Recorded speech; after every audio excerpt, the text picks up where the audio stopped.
is Vaishali Deshwal, and this is the 5th lecture of machine learning techniques. So in the last lecture, we were discussing about decision tree learning and different concepts related to the decision tree learning, that what is decision tree, how we can represent a decision tree, and several other related concepts to it. So in this lecture, these are the outlines which we will discuss.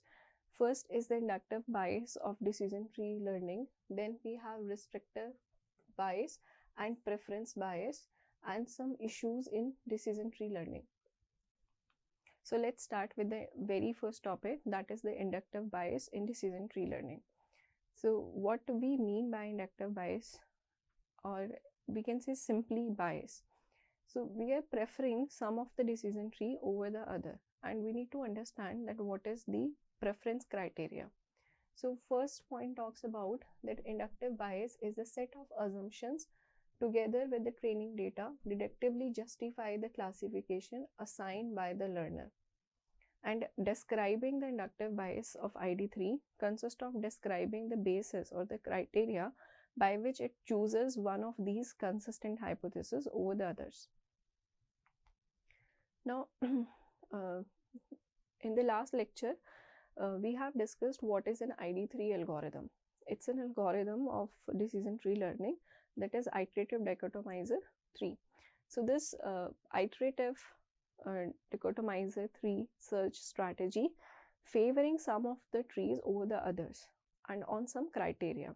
So the criteria is first select in the favor of shorter trees over the longer ones, and it will search the trees that place the attributes with the highest information gain over the shorter or over that highest information gain closest to the root node. So if you are comparing the two decision trees and there is one decision tree in which the attribute with the highest information gain is quite near to the root, then obviously ID3 will prefer that decision tree over the other one. Now ID3 does not always find the shortest decision tree, as it is biased to favor some of the trees that place attributes with higher information gain closest to the root. So there are two criteria. First is that we prefer the shorter tree, and second, it will select the trees that place the attribute with the highest information gain closest to the root. Now the second topic is restriction bias and preference bias. So in order to understand these two biases, that what is restriction bias and what is the preference bias, we need to understand the approaches or the search space taken by ID3 algorithm and candidate elimination algorithm. So first point talks about the ID3. ID3 searches a complete hypothesis space. Means in this we are considering the complete hypothesis that is represented with the capital H. This is the notation we have been using from the very first lecture to represent the hypothesis space. So it is one capable of expressing any finite discrete valued function. Discrete means which is having the discrete values like 0, 1. So but it searches incompletely, because incompletely means it follows the greedy approach through this space, from very simple to the complex hypothesis until its termination condition is met. Now, if we come to this algorithm, that is the candidate elimination algorithm, then it searches an incomplete hypothesis. Means here we are not considering the complete hypothesis. Here the hypothesis itself is incomplete. So one that can express only a subset of the potentially teachable concept. So we are taking a subset, not the complete hypothesis. Next is that inductive bias of ID3 follows from its search strategy, while of the candidate elimination algorithm, it follows from the definition of its search space. So what does it mean? That the inductive bias of ID3 is thus a preference bias, or you can say search bias, because in this we are preferring some of the trees over the other. For example, the shorter trees. So we are giving some preference to those certain hypothesis over the other, for example, for the shorter hypothesis. On the other hand, if we talk about the candidate elimination algorithm, then it is in the form of categorical restriction, or in this we have restriction or language bias. Language bias means in this only those hypotheses will be considered that can fit in a particular format, in a language format. Okay, that will be consistent in that with that particular language, and that is why we are saying that it's a restrictive or the language bias, because in this there is a subset of the hypothesis considered, the hypothesis that can be eventually enumerated. Okay, now typically we have two biases, preference and the restriction, and a preference bias is more desirable than a restriction bias because it allows the learner to work within a complete hypothesis space. So the difference is that in the preference bias we are considering the complete hypothesis space, and in the restriction bias we are considering the incomplete hypothesis space or taking the subset of the hypothesis space. So we definitely go for the preference bias, or it is quite preferable or desirable over the restriction because it is considering the complete hypothesis space that is assured to contain the unknown target function. On the other hand, a restriction bias, that is also known as the language bias, that strictly limits the set of the potential hypothesis, and it is generally less reliable. Why? Because it includes the possibility of excluding the unknown target function, because you are not considering the whole hypothesis for this search, you are only taking the subset. Moving on, there is a concept called Occam razor. So William of Occam, he was one of the first to discuss the question that is ID3 algorithm, inductive bias favoring the shorter decision tree, a sound basis for generalizing beyond the training data. And he asked this question around 1320. So this bias often goes by his name, and he says that prefer the shorter or simplest hypothesis that fit the data. So the argument or the reason behind this is that in contrast there are often many very complex hypotheses that fit the current training data but fail to generalize correctly to the subsequent data. So this is important. Next or the last topic of the decision tree learning is the issues in decision tree learning. So generally we have 5 issues in decision tree learning, and we'll discuss those issues one by one. So the first is avoiding the overfitting. We all know, and we have already discussed what is overfitting, what is underfitting, what is the difference between these. But here we visualize this thing with the help of some graphs. So given a hypothesis space H, it's a very formal definition of defining the overfitting and quite difficult to understand also.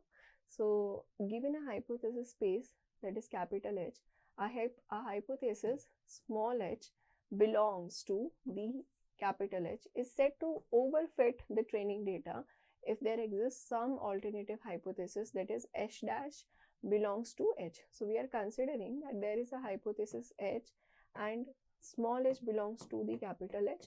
There is another alternative hypothesis that is S dash belongs to capital H. So it is in such a way that this H has a smaller error than this over the training example, but H dash has a smaller error than this H over the entire distribution of the instances. Okay. So figure 3.6, this slide talks about overfitting by showing the data on the training part and on the testing. So here the overfitting in the decision tree, as ID3 adds new nodes to grow the decision tree, the accuracy of the tree measured over the training examples increases continuously. However, when measured over the set of test examples independent of the training examples, accuracy will first increase and then it will decrease. So here you can see two curves. First one is the solid line and the second one is the dotted line. First shows the curve for the training data and the second shows for the test data. So on the test data, as you can see, it first increases and then decreases. So this situation is known as overfitting. The impact of overfitting is the typical application of the decision tree, and ID3 is applied to the task of learning, which medical patients have a form of diabetes. It has several applications from the medical diagnosis to the healthcare to the banking area. So one of the application is this. In the previous graph, there is a horizontal axis that indicates the total number of nodes in the decision tree. So here we are having the total number of nodes, or you can see the size of the tree. Then the vertical axis we have, and it indicates the accuracy of the predictions made by the tree. So the solid line shows the accuracy of the decision tree over the training example, whereas the broken line or the dotted line shows the accuracy over the independent set of the test examples. There we have these two lines, okay, and this is the explanation of the graph.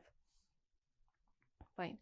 Now overfitting is a significant difficulty or a problem in the decision tree learning.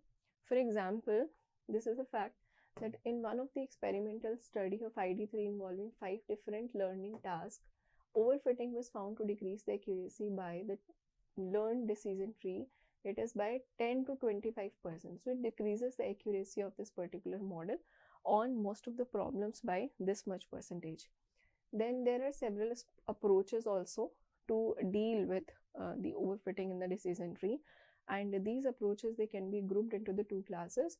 First class is approaches that shows growing the tree earlier before it reaches to a point where it perfectly classifies the training data. So this is an approach in which you stop growing the tree earlier.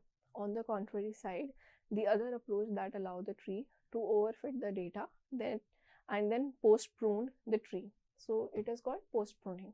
So let's discuss these one by one. Although the first of these approaches might seem more direct, but the second approach, that is a post pruning overfit trees, they have been found to most successful in the practice. So while it seems easy to do, like stop the growing tree earlier, but in this, to fix the criteria that where to stop is quite difficult. So in practical life, post pruning is quite easier in comparison to the first one. This is due to the difficulty in the first approach of estimating precisely that where or when to stop growing the tree. Following are the some criteria to be used to find out the correct final tree size. First is you can use a separate set of the examples and distinct from the training examples in order to evaluate the utility of the post pruning nodes. Second approach is you can use the available data for the training but apply some statistical test. So this is the key. Here you can apply the statistical test to estimate whether expanding or pruning a particular node is likely to produce an improvement or not. Now the third point, in order to find out the correct final tree size, if you are applying the first one, then you can use the explicit measure of the complexity here for encoding the training examples and the decision tree and halting the growth of tree when this encoding size is minimized. So this is how you can just identify when to stop growing the tree.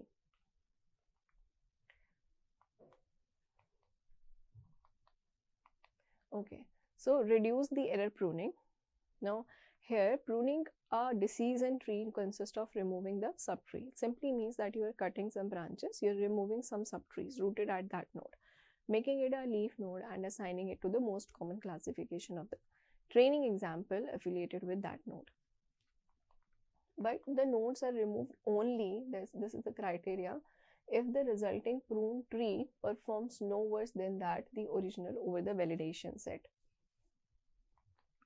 So nodes are pruned iteratively, always choosing the node whose removal most increases the decision tree accuracy over the validation set. Okay, now the second thing, we are doing the post pruning. So one of the quite successful method for finding the high accuracy hypothesis is a technique we shall call the rule post pruning, and a variant of this pruning method is used by C4.5 algorithm, which is an advanced version or outgrowth of the original ID3 algorithm. So obviously it includes some steps. First step is that you will infer the decision tree from the training set, growing the tree until the training data is fit as well as possible, and allowing the overfitting to occur because you are doing the post-pruning. Second, convert the learned tree into an equivalent set of the rules by creating one rule for each path from the root node to the leaf node. And then third step is to generalize or prune each rule by removing any precondition that results in improving its estimated accuracy. Sort the pruned rules by their estimated accuracy and consider them in the sequence while classifying the subsequent instances. So in this we have 4 to 5 rules. First is you will allow the tree to overfit. Then you will convert the learned tree into the equivalent set of the rules. Third is you will generalize each node, and the last is you will sort the prune nodes. Next we have as an issue in the decision tree, this is incorporating the continuous valued attributes. So one of the initial definition of ID3 is restricting to the attributes that take on the discrete set of the values. Means if it is a categorical problem, then we can easily apply decision tree algorithm. But what if we are having some continuous valued attributes in the data?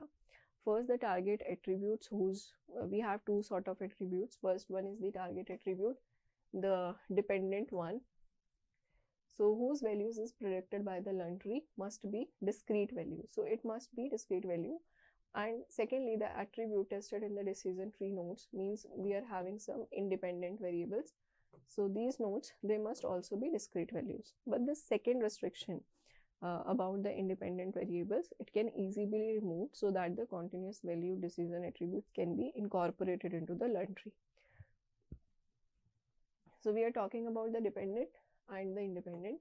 So dependent is quite restrictive, but the second condition can be removed easily. How?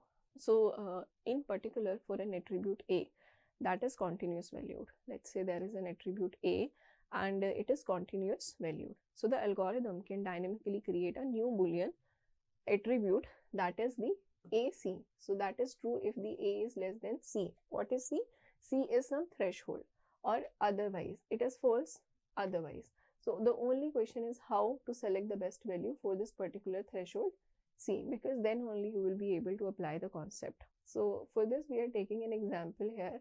So as an example, suppose we wish to include the continuous valued attribute for the temperature. So as you can see in this table 3.2, here we have some values for the temperature, and the target concept which we want to learn is the plateletness.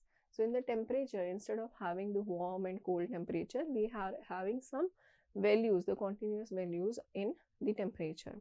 So what are the threshold based Boolean attributes should be defined based on the temperature? Clearly you would like to pick a threshold that is C. Now how to decide the C that will produce the greatest information gain? The question is, what is the criteria to pick the threshold? For this, you need to identify the adjacent examples that differ in their target classification. Just remember this, they are differ in their target classification. For example, if you move from here to here, so the classification remains same, but from no to yes, it changes. Okay, so you will consider these two values. Again, it will same, it is also same, it is different. So if it is different, then you will consider these two values. So we can generate the set of the candidate threshold midway between the corresponding values of the A. How? So here in the current example, we are having the two things, the corresponding to the values of the temperature at which the value of the plate NS changes. So the value of plate NS changes here and here. Classification changes for in these two. So correspondingly, we are having the values 48 plus 60 and 80 and 90. So this is how we'll calculate. So out of these two will calculate the value, and the information gain can then be calculated. So after the calculation, you will get 54 and 85. And when you do the evaluation, simply this temperature at the 54 will get selected, because at the 54, the information gain will be higher in comparison to that at the 85. So this is how we will decide the mid values and find out the information gain. Then can be calculated at both the values, like here at this particular value and at this also. Now the third issue is alternative measures for selecting the attributes. So what are the alternative measures? So again, there is a natural bias in the information gain measure that favors the attribute with many values over the very few values. As an extreme example, if you take an example, there is an attribute called date. Suppose this is the attribute which has very large numbers of the possible values. For example, in this format, 4th March 1979. So it would have the highest information gain because it is having so many values, and according to the information gain measure, there is a natural bias in this measure that favors the attributes with the many values. So if the attribute date has many values, obviously it would have highest information gain of any of the attributes. So this will predict, data alone perfectly predicts the target attribute over the training data, but that is not the real scenario. So of course this decision tree would fare poorly on subsequent examples because it is not a useful predictor. It has so many values, that is why it is giving the highest information gain, and we are selecting this attribute as a criteria, but it performs poorly on the subsequent example. So how we can avoid this difficulty? We can avoid this difficulty by selecting the decision attribute based on some other measures, or instead on taking just on the information gain. One such alternative measure has been used successfully is the gain ratio. So this is the formula for the gain ratio we are having. This measure penalizes the attributes such as date, which is having so many values in the data, by incorporating a term called split information. So we have a concept called split information. Later on, after or once we are done with the calculation of split information, then we will calculate the gain ratio. So split information says that this is the data and this is the attribute that is sensitive to how broadly or uniformly the attribute splits the data. So this is a formula. Split formation information is equal to minus I is equal to 1, then summation seen S of I, then Si log base 2 SIS.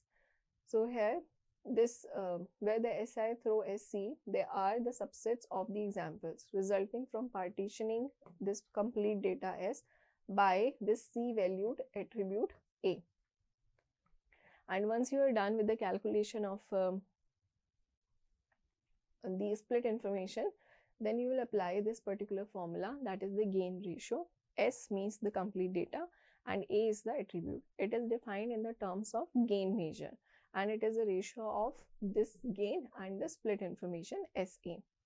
Now again, this is an alternative. There is an alternative for the gain ratio also, designed to directly address the above difficulty, and this is known as distance based measure.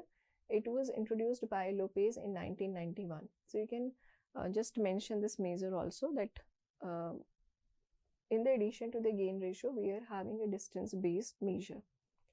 Then the fourth point is the handling training examples with missing attribute values. How to handle the training examples with the missing attributes? First, understand the scenario in which we are having the missing values. Let's take an example. So in certain cases, the available data may be missing for some attributes. For example, in the medical domain. So in the medical domain, in which we wish to predict the patient outcome based on the various laboratory tests, it may be that the lab test, blood test result is available only for the subset of the patients. Means we are having the results only for a subset of the patient, not for all.